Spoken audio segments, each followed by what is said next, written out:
വായ്പുണ്ണ്. വായ്ക്കകത്തുണ്ടാകുന്ന ചെറിയ ചെറിയ മുറിവുകളാണിവ. കവിളിന്റെ ഉൾഭാഗങ്ങളിലും നാക്കിലും തൊലിയിലുമുണ്ടാകുന്ന മുറിവുകൾ ചിലരിൽ വളരെയേറെ പ്രയാസങ്ങൾ സൃഷ്ടിക്കാറുണ്ട്.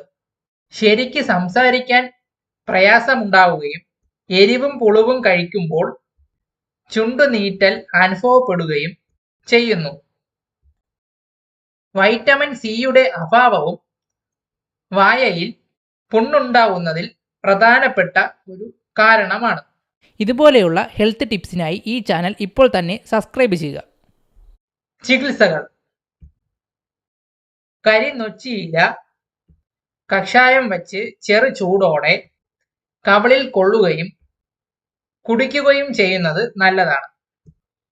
നെല്ലിക്ക നീരിൽ തേൻ ചേർത്ത് വായയിൽ പുരട്ടുക. ജാതിക്ക പൊടിച്ച് തേനിൽ ചാലിച്ച് പുണ്ണുള്ള ഭാഗങ്ങളിൽ പുരട്ടുക. കസ്തൂരി വെണ്ടയുടെ വിത്ത് പൊടിച്ച് പച്ചവെള്ളത്തിലോ തേനിലോ ചേർത്ത് ദിവസവും 2 നേരം കഴിക്കുക. വായ്പുണ്ണിന് ശമനമുണ്ടാകും.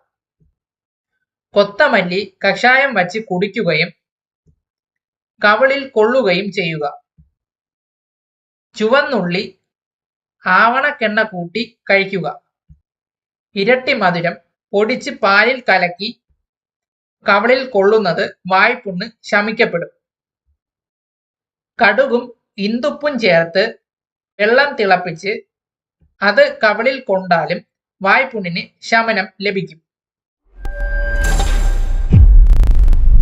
Healthy body healthy mind.